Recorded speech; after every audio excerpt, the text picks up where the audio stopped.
तो हेलो प्यारे साथियों, कैसे हो। जैसे कि आप लोग को पता था कि इसके पिछले वाले वीडियो में हमने बहुलक को खत्म कर दिया था, नहीं तो क्या रहा, रबर पे खत्म होता है नहीं।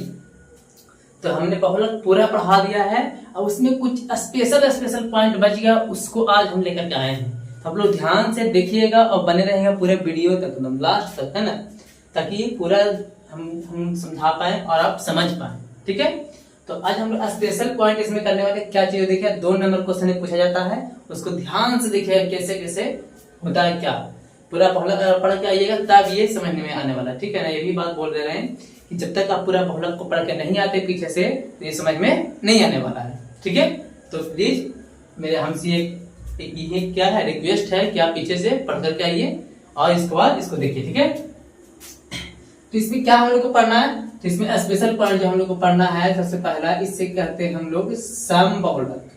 सम बहुलक को पढ़ना है। सम बहुलक किसे कहते हैं जो जानना है हम लोग को। सम बहुलक किसे कहेंगे, तो वैसा बहुलक जिसका मोनोमर केवल एक होता है, यानी एक मोनोमर जिसका होता है। नहीं लिखो कि वैसा बहुलक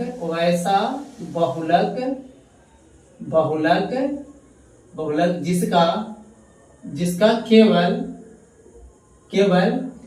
एक मोनोमर होता है, एक मोनोमर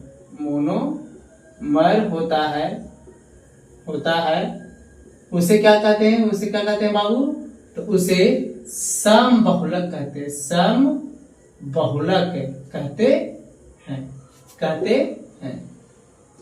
अब एक ही मोनोमर होता है तो किसका होता है, सम बहुलक में एक ही मोनोमर होता है तो किसका होता है, तो आप इसीलिए तो बोले कि पीछे से आप पढ़ करके आइएगा। ठीक है, तब ज्यादा से ज्यादा समझ में आने वाला, नहीं तो पीछे से जितना अच्छे से पढ़ के आइएगा उतना ज्यादा समझ में आने वाला है। तो देखिए हम यहाँ पे एग्जाम्पल दे देते हैं, आप लोग करिए। ठीक है ना, पीछे से देख करके। और तो हमने पढ़ा था पॉलीथीन, क्या लिखेंगे, पॉलीथीन लिखेंगे, पॉलीथीन, पीवीसी, पेन, ये सब क्या है, ये सब के सब कैसा है, तो सम बहुलक। ठीक है ना, इसे कहते हैं सम बहुलक। और क्या हो जाएगा हमारा जी, और हो जाएगा हमारा नायलॉन 6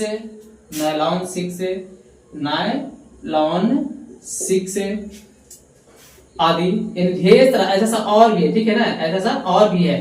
तो उस सब के सब क्या कराएगा हमारा, जिसका मोनोमर एक होगा और क्या कराएगा हमारा, सम बहुलक कहलाने है ना। तो ये हमारा क्या है, सम बहुलक कहलाने वाला है। अब इसको मिटाते हैं। ठीक है, तो आप लोग इस जल्दी से नोट कर लीजिएगा, हम इसको मिटाते हैं। अब अगला क्वेश्चन क्या आता है, ये देखिएगा ध्यान से। ठीक है, यानी जिसका एक मोनोमर होता है वो कैसा कहलाता है बाबू, तो सम बहुलक कहलाता है, केवल एक मोनोमर वाला। ठीक है ना। अब आता है अगला सह बहुलक। इसमें क्या आता है कि सह बहुलक होता है पढ़ना हम लोग को, कोपॉलीमर, इंग्लिश में क्या कहते हैं उसको, कोपॉलीमर। ठीक है, इंग्लिश में कोपॉलीमर। अब इस सह बहुलक किसे कहते हैं, तो वैसा बहुलक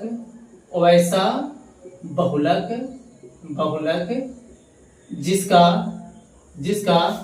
2 या 2 से अधिक मोनोमर होता है, उसे क्या कहते हैं, तो उसे हम लोग सह बहुलक कहते हैं, कोपॉलीमर कहते हैं। जिसका मोनोमर 2 या 2 से अधिक होता है उसे क्या कहते हैं, तो उसे कहते हैं कोपॉलीमर, यानी सह बहुलक कहते हैं। जैसे भी एग्जांपल की बात करें तो यहाँ पे क्या हो जाएगा, एग्जांपल आप लोग के लिए हो जाएगा यहाँ पे ग्लिप्टन, नायलॉन 26, नायलॉन 66 कॉमा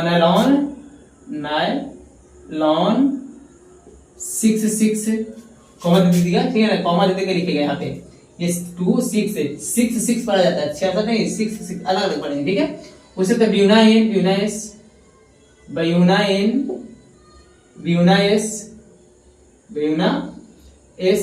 हाँ, ये दोनों जो है ना बाबू, ये दोनों है एक तरह से क्या, संश्लेषित रबर इसे कहा जाता है, संश्लेषित रबर। तो 2 नंबर क्वेश्चन में भी आता है क्या चीज, कि 2 संश्लेषित रबर का नाम लिखें, 2 संश्लेषित रबर का नाम लिखें। तो ये हमारे यहाँ पे दोनों क्या है, तो संश्लेषित, यहाँ पे लिख देते हैं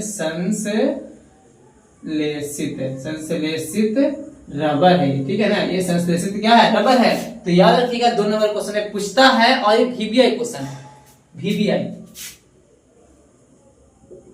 क्या है VVIH। तो जल्दी से आप लोग इसको कीजिए। और भी इसमें जितना जो हम पढ़ाए जैसे बैकेलाइट प्लास्टिक, मैलेमन प्लास्टिक, ठीक है। और क्या हो जाएगा हमारा यहाँ पे, और जो भी है यहाँ पे जिसका मोनोमर 2 को होता है ना, उसे कहेंगे हम लोग क्या चीज, तो उसे कहेंगे हम लोग सहबहुलक, ठीक है। सहबहुलक मिटाते हैं, ठीक है। अब मिटाते हैं इसको, और आप लोग जल्दी से इसको नोट कर लीजिएगा पॉज करके या फिर स्क्रीनशॉट ले लीजिएगा, ठीक है ना। चलिए हम आगे बढ़ते हैं, ठीक है। अब हम लोग को अगला जो पढ़ना होता है बाबू क्या चीज, तो योगात्मक बहुलक या योगशील बहुलक, है ना। योगात्मक बहुलक अगला टॉपिक हम लोग को पढ़ना क्या चाहिए, योगात्मक बहुलक।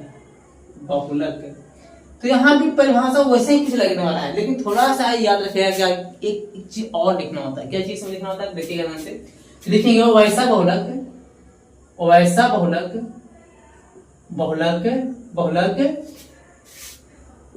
जिसका दो या दो से अधिक मोनोमर होता है तथा इसके बहुलीकरण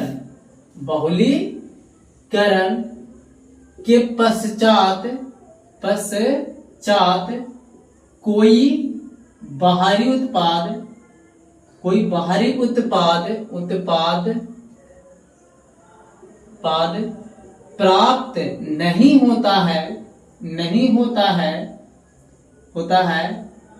तो उसे क्या कहते हैं बाबू, तो उसे कहते हैं योगात्मक बहुलक। तो उसे योगात्मक बहुलक कहते हैं।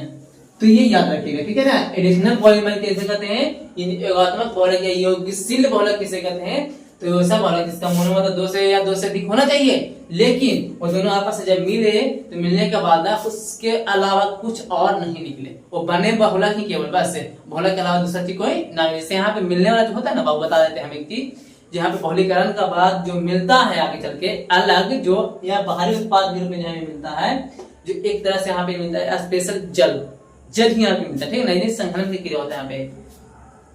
तो ये जल्दी से बताइएगा आप लोग। हाँ, जैसे में 2 या 2 से अधिक मोनोमर तो होता है, लेकिन उसमें बाहरी उत्पाद नहीं होता, जैसे ब्यूना ब्यूना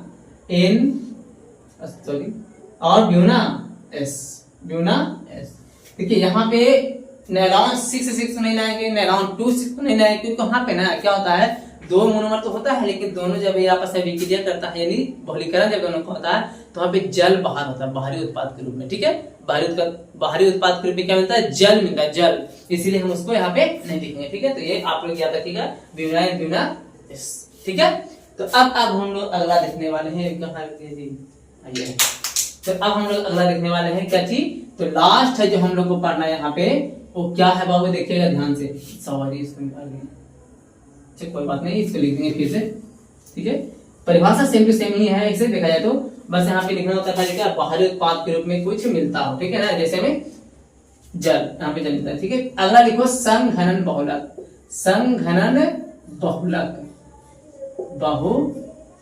ठीक है ना, बहुलक, ठीक है। संघनन बहुलक किसे कहते हैं, कंडेंसेशन पॉलीमर कहते हैं इंग्लिश में से, क्या कहते हैं, कंडेंसेशन पॉलीमर, ठीक है। तो इसका भी परिभाषा वैसे ही सेम टू सेम, वैसा बहुलक जिसका 2 या 2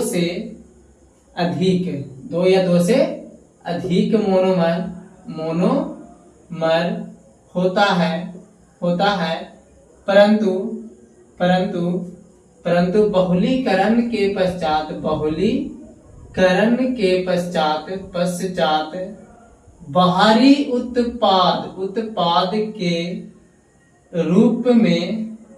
बाहरी उत्पाद के रूप में कुछ प्राप्त होता है तो उसे क्या कहेंगे, तो उससे हम लोग कहते हैं संघनन बहुलक। यानी जब 2 या 2 से अधिक मोनोमर वाला क्या आएगा, बहुलक आएगा, बहुलक बनाएगा, है ना। वैसे बहुलक इसका अनुमान क्या होगा, 2 या 2 से अधिक होगा। और जब वो आपस में बहुलीकरण करेगा तो बहुलीकरण के बाद क्या बहुलक बनेगा। अब बहुलक के अलावा भी कुछ और हमको बनेगा ना वहां पे, तो हम उसे क्या कहेंगे, तो उसे हम कहेंगे बाबू संघनन बहुलक।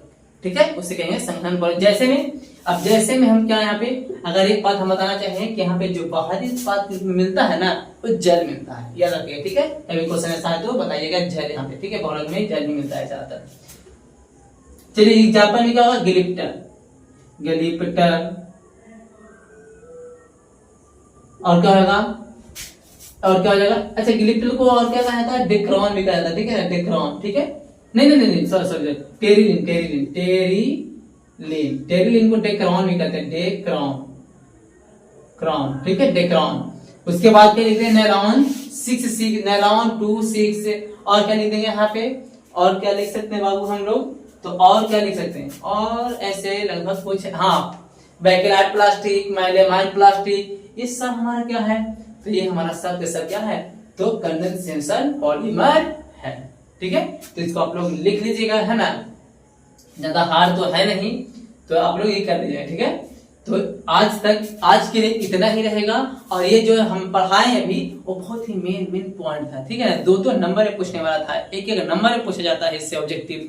तो ध्यान से इसको देखिएगा और इसको नोट कर लीजिएगा अपने कॉपी में। और आज के लिए धन्यवाद, जय हिंद।